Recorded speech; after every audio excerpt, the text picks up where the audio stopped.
24-এর গণ অভ্যুত্থানের পরবর্তী এক বছর, যে গণ অভ্যুত্থানটি ঠিক এক বছর আগে 2024-এ সংগঠিত হয়েছিল এবং তার পরবর্তী একটি বছর আমরা অতিক্রম করেছি এবং আজকের যে অনুষ্ঠান, স্বাভাবিকভাবেই সেই অনুষ্ঠানটার শিরোনাম নির্ধারণ করা হয়েছে এই এক বছরের মূলত গণ অভ্যুত্থানের প্রত্যাশা ও প্রাপ্তি। গণ অভ্যুত্থানের প্রত্যাশার কথা যদি আপনারা একটু মনে করতে পারি, আমরা যদি একটু পেছনে ফিরে তাকাই, গণ অভ্যুত্থানটি প্রথম কিভাবে সংগঠিত হয়েছিল, আমরা যদি এই আন্দোলন সংগ্রামের, আমাদের পূর্ববর্তী বক্তারা বলেছেন যে এটা একটা দীর্ঘ 16 বছরের লড়াই সংগ্রাম, তাহলে আমরা এই পুরো ব্যাপারটাকে আমরা অন্তত 3 ভাগে ভাগ করতে যদি পারি আমরা, তাহলে আপনারা দেখবেন যে রোড টু জুলাই, অর্থাৎ এই যে বিগত আমলের যে কিভাবে জুলাই হলো, বিগত আওয়ামী ফ্যাসিবাদের শাসন আমলে 2008 সালের নির্বাচনের পর থেকে কিংবা 2014 সালের যে একতরফা নির্বাচন, 2018 সালের নৈশ ভোটের নির্বাচন এবং 2024-এর ডামি ভোটের নির্বাচন পেরিয়ে গণতান্ত্রিক বাংলাদেশকে যে গণতন্ত্রকে কিভাবে কলুষিত করা হয়েছে এবং গণতন্ত্রকে আইসিইউতে প্রেরণ করা হয়েছিল, সেই ব্যাপারটা কিন্তু স্পষ্ট দেখতে পাবেন।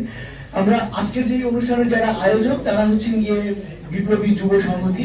তো এই যুবকদের নিয়ে যদি একটু বলি, সেটা হচ্ছে গণ অভ্যুত্থানের একদম প্রারম্ভের কথা আপনারা যদি মনে করেন, প্রথমেই আন্দোলনটা কিন্তু দাঁড়া বেঁধেছিল কোটার বিরোধিতা করে, অর্থাৎ কোটার যৌক্তিক সংস্কারের দাবিতে, অর্থাৎ এটি একটি কর্মসংস্থান কেন্দ্রিক একটি আন্দোলন ছিল।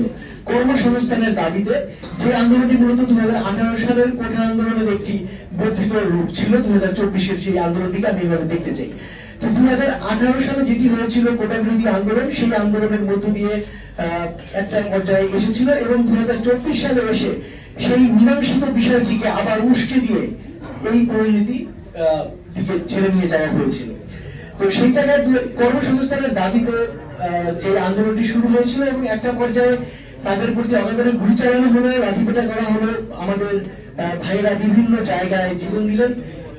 তারপরে কি হলো, তারপরে বৈষম্য বিরোধী ছাত্র আন্দোলন গড়ে উঠল। বৈষম্য বিরোধী ছাত্র আন্দোলন এটি কোনো একক দলীয় কিংবা কোনো নির্দিষ্ট ছাত্র সংগঠন ছিল না। বাংলাদেশে তৎকালীন ছাত্রলীগের বাইরে ক্রিয়াশীল সকল ছাত্র সংগঠনের সক্রিয় সদস্যদেরকে নিয়ে, সক্রিয় ক্রিয়াশীল ছাত্র সংগঠনকে নিয়ে কিন্তু বৈষম্য বিরোধী ছাত্র আন্দোলন গঠন করা হয়েছিল।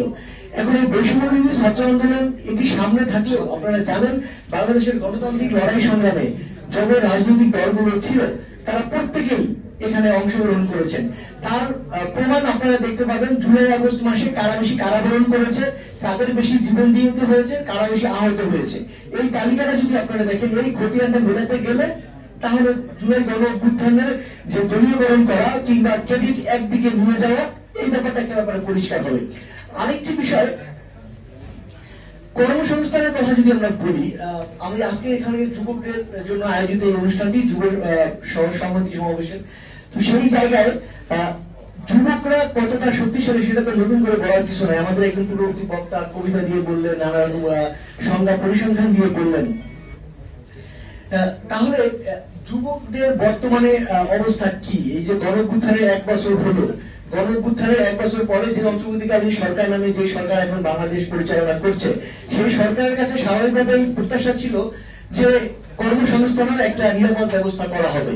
কিন্তু আপনারা স্মরণ করে দেখবেন, গত 1 বছরে ঢাকায় যতগুলো আন্দোলন সংগ্রাম হয়েছে, প্রেস ক্লাবের সামনে, শাহবাগে কিংবা প্রধান উপদেষ্টার বাসভবন যমুনা অভিমুখে যতগুলো মিছিল হয়েছে, সমাবেশ হয়েছিল, তার 80% হচ্ছে গিয়ে কর্মসংস্থানের দাবিতে। অর্থাৎ তারা চাকরি চান, তারা তাদের বেকারত্ব নিরসন চান, এই ধরনের সমাবেশ সবচেয়ে বেশি হয়েছে। এবং চাকরি চাওয়া কিংবা চাকরির বয়স বাড়ানোর সেই সমাবেশগুলোতে নির্দয়ভাবে সেই হাসিনার আমলের মতো পুলিশের লাঠিপেটা কিংবা টিয়ার গ্যাস কিংবা রাবার বুলেটের মতো ঘটনা কিন্তু ঘটেছে। পোশাক শ্রমিকদের হত্যা করার ঘটনা ঘটেছে এই অন্তর্বর্তীকালীন সরকারের আমলে, কিন্তু যেটা কিন্তু প্রত্যাশিত ছিল না।